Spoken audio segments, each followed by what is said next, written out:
The sound came first, long before the explosion. It was thin, almost gentle, slipping through the air like a breath drawn too close to the ear. Not a roar, not a scream, a whisper. Men who had survived months of trench warfare would later swear that this sound alone was enough to freeze the blood in their veins. Before the shell struck, before earth and bodies were torn apart, there was that whispering descent from the sky. This is the story behind why soldiers in World War I feared the whispering death above all. And if you want to understand what fear truly sounded like in the 20th century's first industrial slaughter, take a moment to like this video and subscribe. These stories deserve to be heard, even when they're difficult to endure. World War I did not begin as the war it became. In the summer of 1914, young men marched off believing in glory, honor, and swift victory. Bands played in city squares. Mothers waved handkerchiefs. Officers spoke of Christmas at home. But by the winter, optimism had drowned in mud. The Western Front hardened into a jagged scar stretching from the North Sea to Switzerland, a labyrinth of trenches carved into the earth like open graves. Life there was a study in endurance. The smell of rot never left. Mud swallowed boots. Rats fed on the dead. And overhead, unseen but always present, waited the guns. Artillery defined the war more than any other weapon. Massive cannons sat miles behind the lines, their barrels angled toward coordinates marked on maps. The men who fired them rarely saw what they destroyed. They pulled levers, adjusted dials, and sent shells arcing into the sky. Those shells traveled faster than sound, spinning, screaming, or whispering depending on their design and distance. To the men crouched in trenches below, artillery was not abstract. It was intimate. It reached into their shelters, their bodies, their minds. The whispering death was not a single weapon, but a category of terror. Soldiers used the term to describe shells whose approach could barely be heard until it was too late. Unlike the howling shriek of some artillery, which at least gave warning, these shells seemed to drift silently, deceiving the ear. Veterans learned to listen constantly, straining through the thunder of distant guns for subtle changes in the air. A whisper meant danger. A whisper meant you had seconds, maybe less, to press your body into the mud and hope. When a shell landed, the world shattered. The ground convulsed. Air turned solid. Shrapnel ripped through flesh and bone with casual efficiency.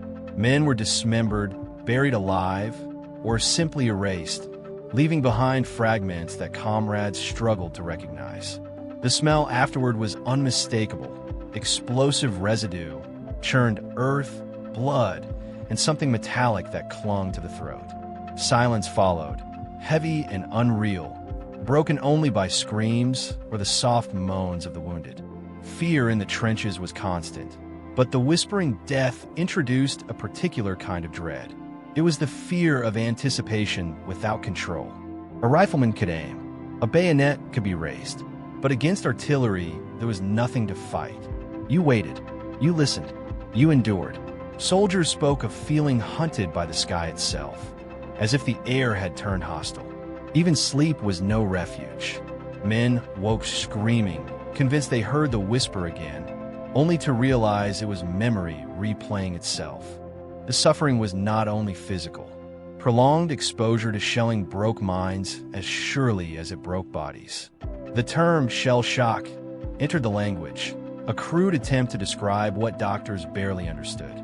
Men trembled uncontrollably, stared blankly, or collapsed in sobs without obvious wounds. Some could no longer speak. Others flinched at any sound. Military authorities often treated them as cowards, sending them back to the front or punishing them for weakness. The whispering death followed them regardless, echoing inside their heads.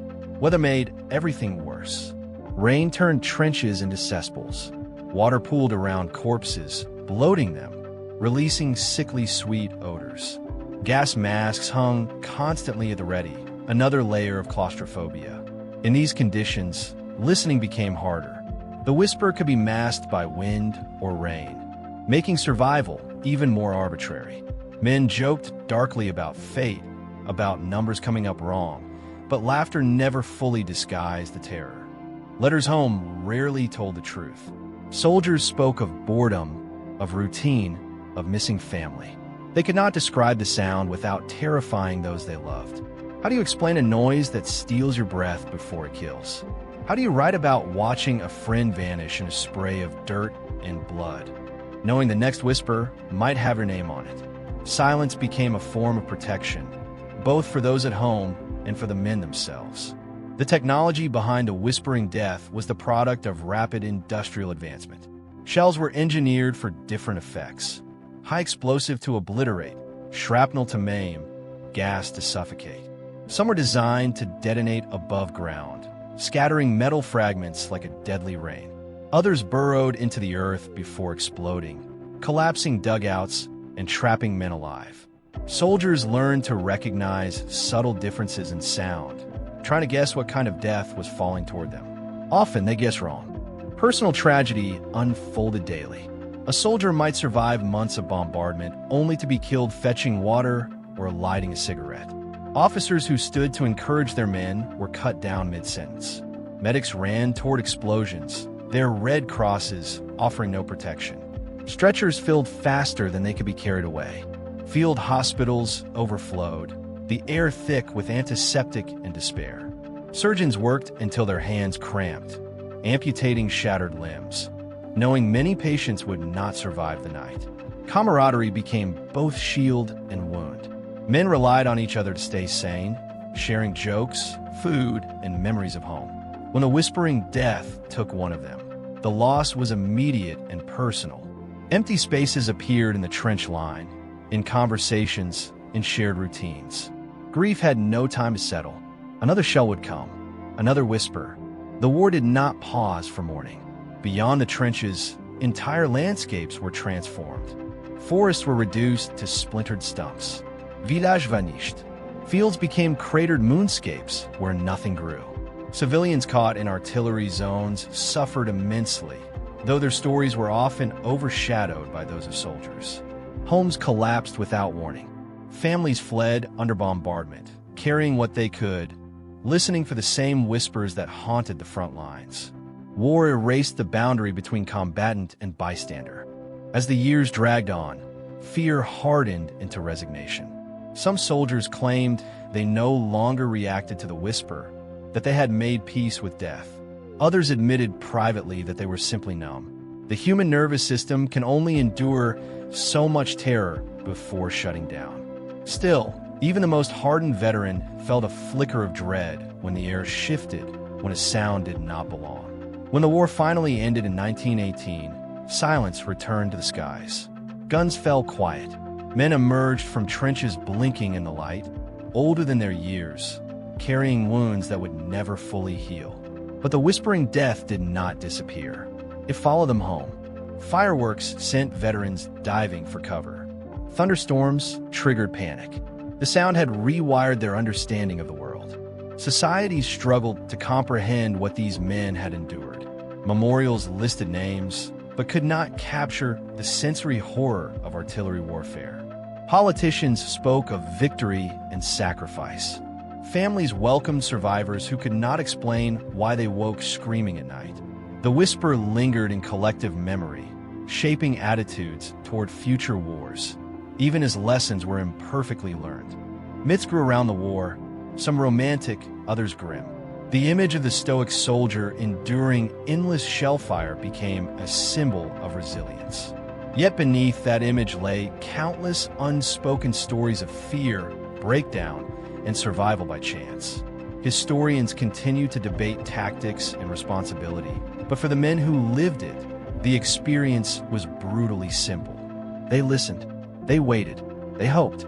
Why soldiers in World War I feared the whispering death, above all, is ultimately a story about helplessness in the face of mechanized power. It is about how technology outpaced humanity's ability to cope with it. The whisper was not just a sound. It was a reminder that death could arrive without warning, without meaning, without mercy. Even now, more than a century later, unexploded shells are unearthed from former battlefields, their metal casings rusted but still lethal. Farmers find them in plowed fields. Construction crews uncover them beneath roads. The war, in this way, refuses to stay buried. The whisper waits, dormant, a ghost of industrial violence. When we listen to these stories, we are not indulging in horror for its own sake. We are bearing witness.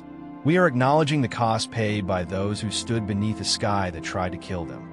The whispering death reminds us that the most terrifying weapons are not always the loudest, and that suffering often announces itself softly, too softly to escape. And so the echo remains, carried forward by memory and silence alike.